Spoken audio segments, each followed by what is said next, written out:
You and I are not Steve Jobs, so let's not get carried away with the parallel logic extension. He had many other fine attributes driving his success. Remember, he was successful in his field, not ours. We also need to look at the opportunity cost of what he could have achieved had he been a better people leader.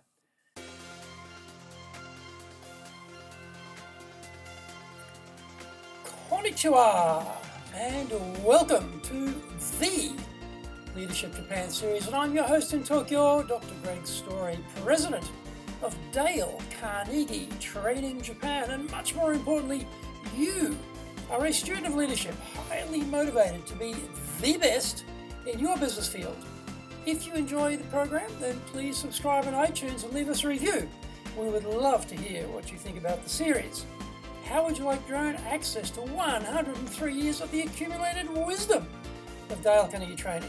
Get our free report, Stop Wasting Money on Training, How to Get the Best Results from Your Training Budget, plus our free white papers, guidebooks, reports, training videos, blogs, newsletters, course information, plus much, much more at japan.dalecarnegie.com.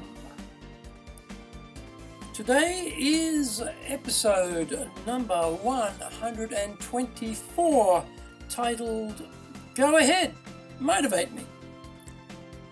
Motivate me must be one of the saddest requests a leader can receive. The request may not be so bluntly articulated, but the underlying assumption that the boss is there to motivate the staff seems to linger. If only I had a better boss, I would be better. If only this company got its act together, I could get mine together. If only these other staff weren't so hopeless, I would do better here. These people are holding me back. The search for salvation located in the responsibility of others is a big fail. Many religions offer salvation, but they all seem to require something from us to deserve that salvation. The world of mammon is no different. Motivation, loyalty, accountability, effort, responsibility, engagement. Probably every boss is expecting these from their staff. They are all outcomes from inputs from both the boss side and the staff side. We know what level of staff motivation we want as leaders, but how do we achieve it? Some favoured leader methodologies are yelling, threatening, instilling fear of loss, shaming, and humiliating. Steve Jobs ticked the box on quite a few of these in his early days as a leader. He has become a halo-encrusted saint-like figure nowadays because he took Apple away from the brink of self-immolation and gave it a second life through his leadership. He was, however, a flawed leader who at various times resorted to these methods. His later success does not validate these bully boy tactics and favourites. That was okay for Jobs, so it's acceptable for me to cascade the tough love down to my team. Maybe not. You and I are not Steve Jobs, so let's not get carried away with the parallel logic extension. He had many other fine attributes driving his success, and remember, he was successful in his field, not ours. We also need to look at the opportunity cost of what he could have achieved had he been an even better people leader.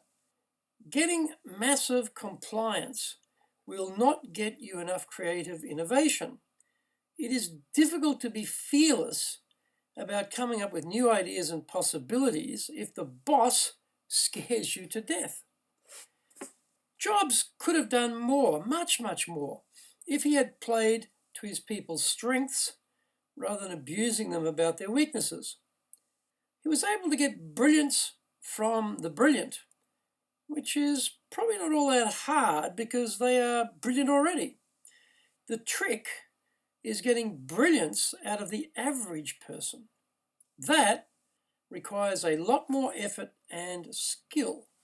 This is also where most of us live, because brilliant people are expensive, and usually we can't afford too many of them. By contrast, Craig Bellamy is a rugby league coach in Australia, leading the Melbourne Storm team. He is famous for taking second and third level athletes and turning them into first-class talent. He didn't have the financial capacity to pay for a team full of stars, so he took people with potential and developed them into stars. This is a better model for us because very few of us can afford to employ a team of stars, but we can create stars. Another challenge for strong leaders is they often work off the assumption that what made them successful is the model for everyone else to follow. Oh, if it were only that easy. This is why you hear so much whining when bosses get together. They are dissatisfied with the staff because they can't operate at the level they require. We forget sometimes that we too had to learn things when we're at their age and stage that we know now and take for granted as common sense. I hope this isn't new information, but unfortunately, few people are ever going to be like you. You realize this as you go through life when trying to deal with various others, but mysteriously, we tend to forget this fact when at work. There is a reason for those differences. Personality styles are often broken out into 4 boxes, and by definition, we tend to suit one box over the others. Hence, 3/4 of the population are automatically not on our wavelength. So, how can we motivate the people who are not like us? Probably the majority of staff. By the way, if your staff are all the same personality style as you, because that is how you have stacked the recruiting system, settle back for disaster ahead. Your flagrant cult of your personality type and lack of diversity will bubble up so much groupthink you will assure yourselves you are correct all the way along as you speed lemming-like straight off the cliff. Let's assume that is not the case and you have a typically diverse work group with people with various preferred personality styles. Do yourself a big favor and start communicating with the team as they prefer. This is beyond the golden rule on toward the platinum rule of treating everyone as they wish to be treated. That means knowing what is self-motivating for each person and counterintuitively aligning that with the organization's goals rather than the other way around. Think about what you have to do to achieve that powerful outcome. Here is a hint. Communication skills, one of the most important soft skills, are a key to success here. What we say is important, technical expert content, but how we say it, expert communicator delivery, is more important. Many professionals are in complete denial about this. They firmly believe that their big brains and abundant knowledge will be sufficient. Not true. We like to do business with people we like and trust. We might trust your professional skill, but if we don't like you, we will only deal with you if we have no alternative. That would be a pretty rare case, in these highly competitive times in crowded professional fields. In Japan's case, dentists and lawyers are good examples.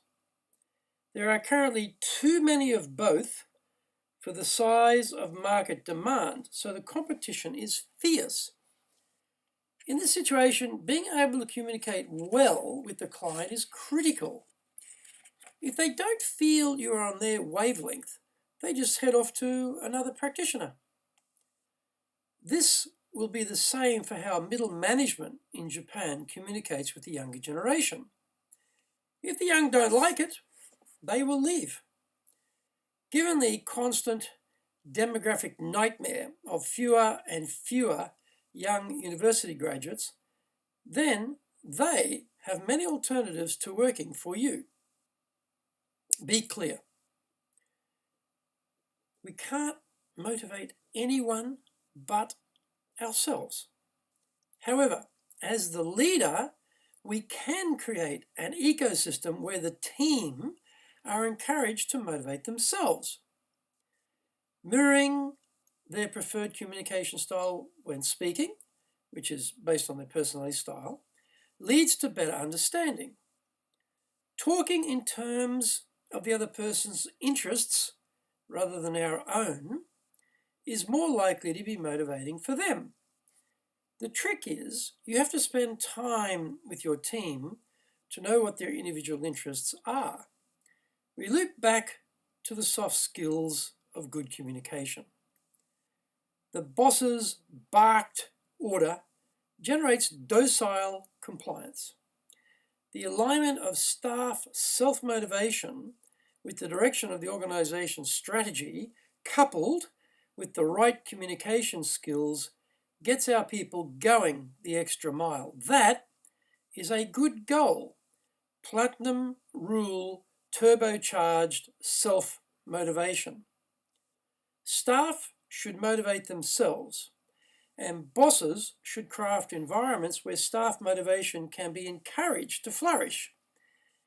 This is a better distribution of responsibilities and has more opportunity for sustained success.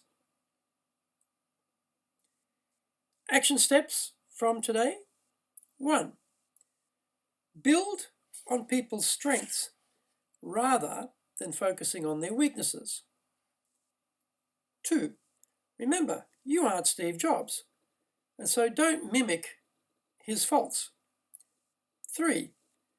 Your success model only works for you, so don't expect it of others.